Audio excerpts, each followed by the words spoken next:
গুন্ডা কারা পালে, গুন্ডা কারা রাখে, গুন্ডা কারা নিয়ে চলে, গুন্ডা নিয়ে কারা নির্বাচন কমিশনে যায়, খুব হয়েছে। অলমোস্ট আমার গায়ে ধাক্কা দিয়ে আমাকে ফেলে দেওয়ার চেষ্টা হয়েছে। যেই বিএনপির নেতাকর্মীদের জন্য 15 বছর লড়াই করলাম তারা আমাকে এমন ধাক্কা দেয়। তো ঠিক আছে, ধাক্কার বদলে ধাক্কা আসবে, তাই না? সেটাই হচ্ছে, এটা হচ্ছে আপনার বক্তব্য। আর যিনি আসলে মারধরের অভিযোগ করেছেন এনসিপির যুগ্ম মুখ্য সংগঠক আতাউল্লাহ, তিনি যেটি বলেছেন যে রুমিন ফারহানা এবং তার গুন্ডা পান্ডারা বিভিন্ন সময় আমাকে ফোনে ও বিভিন্ন লোক দিয়ে বলেছে এখান থেকে সরে যেতে। আজকেও এখানে যখন আসি আমাকে পেছন থেকে টেনে বের করে দেওয়ার চেষ্টা করেছে। এক পর্যায়ে প্রবেশ করি, আমি যখন শুনানিতে দাঁড়াই রুমিন ফারহানা আমাকে প্রথমে ধাক্কা দিয়ে ফেলে দেয়, আমাকে কথা বলতে দেয় নাই। তার যে গুন্ডা পান্ডা ছিল তারা আমাকে পায়ের নিচে ফেলে পিষ্ট করে, নির্মমভাবে মারধর করে। আপনি অভিযোগ করেছেন যে বিএনপি নেতাকর্মীরা যেখানে ছিল তারা আপনাকে ধাক্কা দিয়েছে, সেকে মাঝখানে এনসিপির একজন নেতা কীভাবে মার খেয়ে গেল? এই প্রশ্নটা আমারও। কেন আমার? এনসিপির লোকাস স্ট্যান্ডাই কি? লোকাস স্ট্যান্ডা একটা লিগাল টার্ম যেটা যে কোনো মামলা শুরুর আগে কোর্ট জানতে চায়, who are you, what is your locus standi, আপনি কেন এসছেন, আপনার এই মামলাতে আগ্রহের কারণ কি, আপনি কিভাবে সম্পৃক্ত। আমি যদি জিজ্ঞেস করি এনসিপি কিভাবে সম্পৃক্ত, এনসিপির তো নিবন্ধন এখনো হয় নাই। এই তিনটা ইউনিয়ন বিজয়নগরের সঙ্গে থাকলেই বা কি, এই তিনটা ইউনিয়ন সরাইলের সঙ্গে গেলেই বা কি, তাই না? সো আমি কল্পনাও করি নাই যে এনসিপি সেখানে উপস্থিত থাকবে। এক। দুই হচ্ছে, যখন কমিশন আমাকে ডাকলেন আমি কমিশনে নেক্সট টাইম আবার বক্তব্য দিতে দাঁড়ালাম, কারণ তাদের বিজয়নগরের পক্ষ থেকে খুবই এলোমেলো কথাবার্তার, মানে ছন্নছাড়াভাবে কেউ বিএনপির পক্ষ থেকে এসছে, কেউ এনসিপি, কেউ ক্লিয়ারও করছে না কে কোন দলের পক্ষ থেকে এসছে, ক্লিয়ারও হচ্ছে না, হই হট্টগোল হচ্ছে, তারা তাদের মতো করে বক্তব্য দিচ্ছে। তা আমি আবার উঠে দাঁড়ালাম, বিকজ আমার 2টার সময় কোর্ট ধরতে হবে। আমি উঠে দাঁড়ালাম যে আমি বক্তব্য দিই, কমিশন আমাকে পারমিশন দিল। আমি যখন গিয়ে পোডিয়ামে দাঁড়ালাম বক্তব্য দিতে, দেন হি পুশ মি, আ গায় উইথ বিয়ার, মানে একটা দাড়িওয়ালা ছেলে আমাকে পুশ করলো। পুশ করে আমার কোর্টে যখন ধাক্কা দিল তখন আমি ঘুরলাম পেছনে। প্রথম আলোর ভিডিওটাতে আপনারা এটা পাবেন। আমি ভেবেছিলাম বিষয়টি বিজয়নগরের পক্ষে যারা এসছে, যে বিজয়নগরের সাথে 3টি ইউনিয়ন থাকুক তাদেরকেও, সো আমি বলেছি বিএনপির নেতা কর্মীদের কেউ কেউ এটা করলেও করতে পারে। Then I realised after the entire incident that is it has been done by a party which is not yet registered.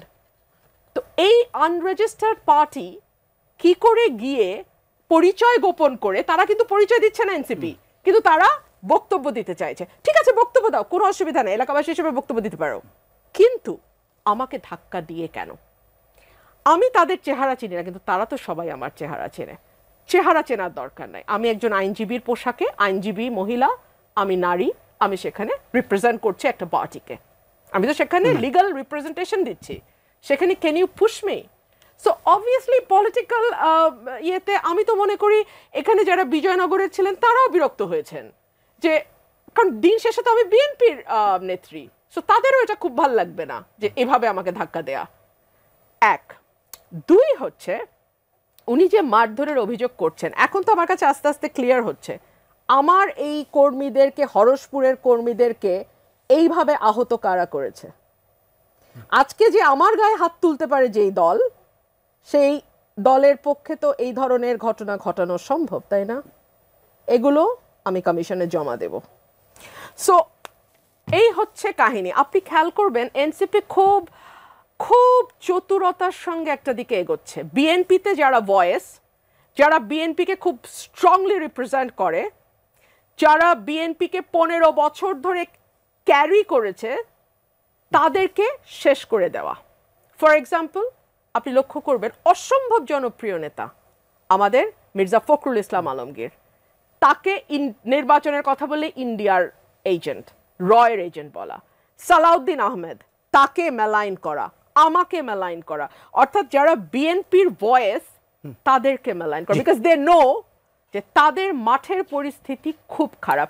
বিএনপির বয়ানটা যারা তৈরি করে, কিংবা বিএনপির যেই গ্রুপ অফ পিপলকে দেখে সাধারণ মানুষ বিএনপির প্রতি অ্যাট্রাক্টেড হয়, তাদেরকে আঘাত করা তাদের। এবং আমি এখানে আরেকটা কথা বলতে চাই, বিএনপির কিছু কিছু নেতা হয়তো তাদের সাময়িক স্বার্থ সিদ্ধির জন্য কখনো তাদেরকে পয়সা দিয়ে নিয়ে আসে, কখনো তাদেরকে দিয়ে ব্যবহার করে নিজেদের প্রয়োজনে, এগুলো তো আমরা আপনা- বুঝতে পেরেছি মিটিং থেকে জি, বেরিয়ে আসার পর। এই বিষয়টা নিয়ে আরো কথা বলবো আপনার সাথে। আমরা একটু ছোট্ট করে তারপরে সেখানে এনসিপি নেতা হাসনাত আব্দুল্লাহ একটা প্রতিক্রিয়া দিয়েছেন, প্রতিক্রিয়া দিয়েছেন তিনি। আমরা প্রতিক্রিয়া শুনে আসি, তারপরে আমি একটু আলোচনা আসছি। Sure.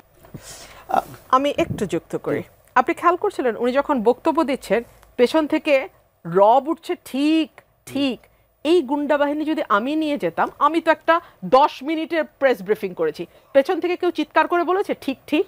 বলে নাই। গুন্ডা কারা পালে, গুন্ডা কারা রাখে, গুন্ডা কারা নিয়ে চলে, গুন্ডা নিয়ে কারা নির্বাচন কমিশনে যায়, খুব পরিষ্কার। 1 না 2, আমি যখন শেখ হাসিনার মুখের উপর দাঁড়িয়ে পার্লামেন্টে বলেছিলাম এই সংসদ অবৈধ, তখন হাসনাত আব্দুল্লাহ বঙ্গবন্ধুর উপর রচনা লিখে সেটা পাঠ করছিল বিশ্ববিদ্যালয়। সার্জিস আলম একটা চোরের মতো শেখ হাসিনার সামনে এভাবে দাঁড়িয়েছিল। ওই ছবিগুলো আমাদের কাছে আছে, আমরা ভুলি না।